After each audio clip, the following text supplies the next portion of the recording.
बिस्मिल्लाहिर्रहमानिर्रहीम। अस्सलाम वालेकुम नाज़रीन, आज हम बात करेंगे बाबा कौम मोहम्मद अली जिन्ना साहब के बारे में। उनकी ज़िंदगी के कुछ ऐसे हक़ाइक़ जो कि शायद आम आदमी को नहीं पता होंगे, तो आज हम आपको उन चंद हक़ाइक़ के बारे में बताएंगे। आपके लिए बड़ी ही एक इन्फॉर्मेटिव वीडियो होने वाली है, तो इस वीडियो को आखिर तक ज़रूर देखिएगा। तो आइए नाज़रीन, शुरू करते हैं।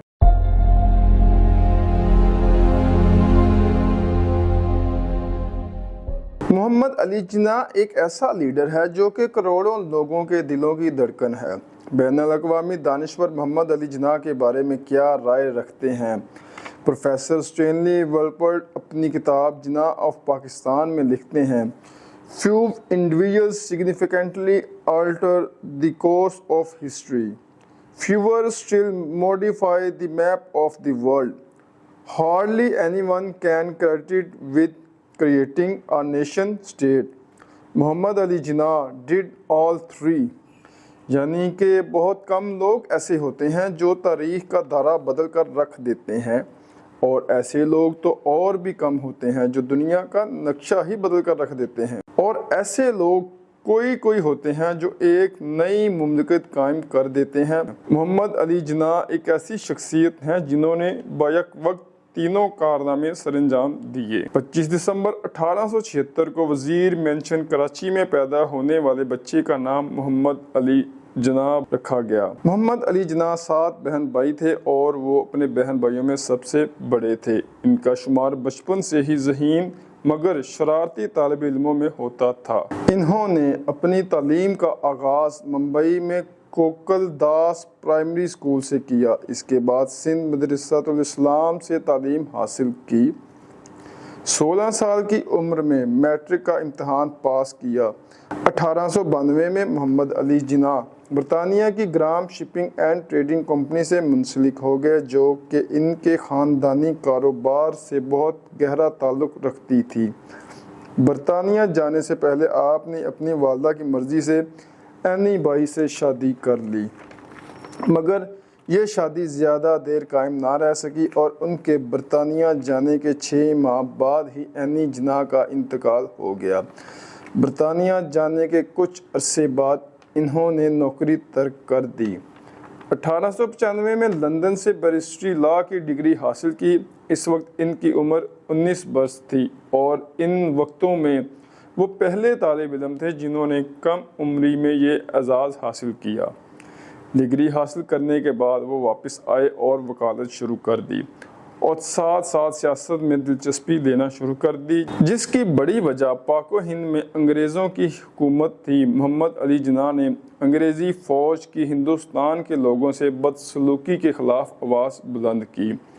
इसके बाद 1896 में इंडियन नेशनल कांग्रेस में शमूलियत इख्तियार कर ली।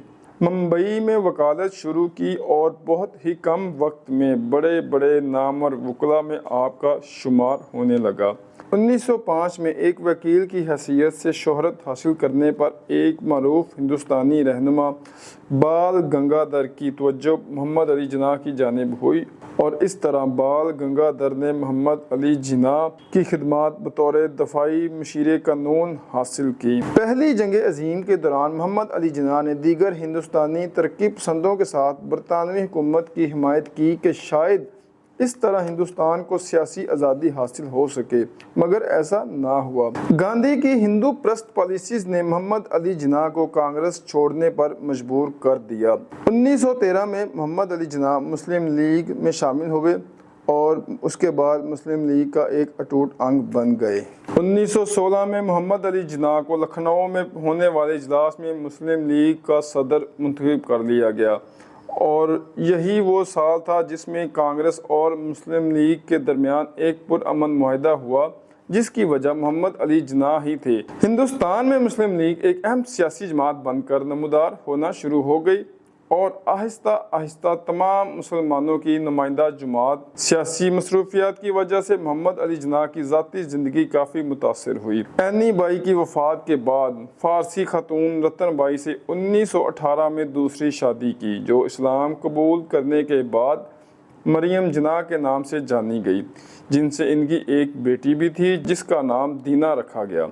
پھر ایک ایسا واقعہ رونما ہوا کہ اس آزادی کے مجاہد نے مسلم لیگ کے لیڈروں میں اختلاف پیدا ہونے کی وجہ سے ہندوستان چھوڑ کر برطانیہ جانے کا فیصلہ کیا۔ اسی کے بعد بہت سے مسلم رہنماؤں کی کوششوں سے قائد اعظم محمد علی جناح 1934 میں واپس آ گئے۔ ان مسلم لیڈرز میں سر فہرست علامہ محمد اقبال تھے جنہوں نے ان کو واپس لانے کے لیے کوشش کی۔ دوبارہ ہندوستان آنے کے بعد 1940 میں قرارداد پاکستان کی روشنی میں مسلمانوں کے لیے ایک الگ ریاست کا تصور پیش کیا۔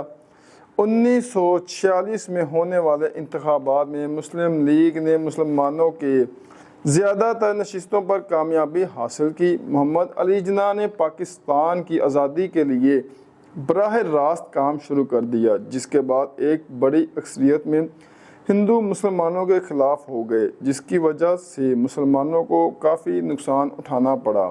مسلمانوں اور ہندوؤں کی لڑائی کے بعد مسلم لیگ اور کانگریس کے اتحاد نے بھی دم توڑ دیا اور یہ بات کھل کر ساری دنیا کے سامنے آ گئی۔ ہندو مسلمانوں کو اپنا غلام بنا کر رکھنا چاہتے ہیں، لیکن اپنے مضبوط ارادوں اور بے شمار مسلمانوں کی قربانیوں کے بعد بالآخر 14 اگست 1947 کو پاکستان دنیا کے نقشے پر سامنے آیا۔ ساری کامیابی کا سہرا محمد علی جناح کے سر پر آیا، جنہوں نے دن رات محنت کی، جن کو آج ہم قائد اعظم محمد علی جناح یا بابا قوم کے نام سے یاد کرتے ہیں۔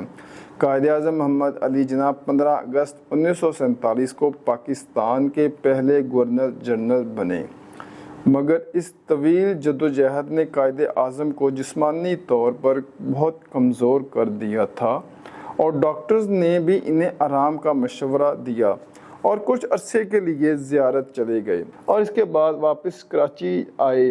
قسمت کی کم ظرفی دیکھیے، ایئرپورٹ سے کراچی جاتے وقت ان کی ایمبولنس خراب ہو گئی اور بالآخر 11 ستمبر 1948 کو یہ عظیم لیڈر اپنے خالق حقیقی سے جا ملا اور اپنے بے شمار چاہنے والوں کو سوگوار چھوڑ گیا۔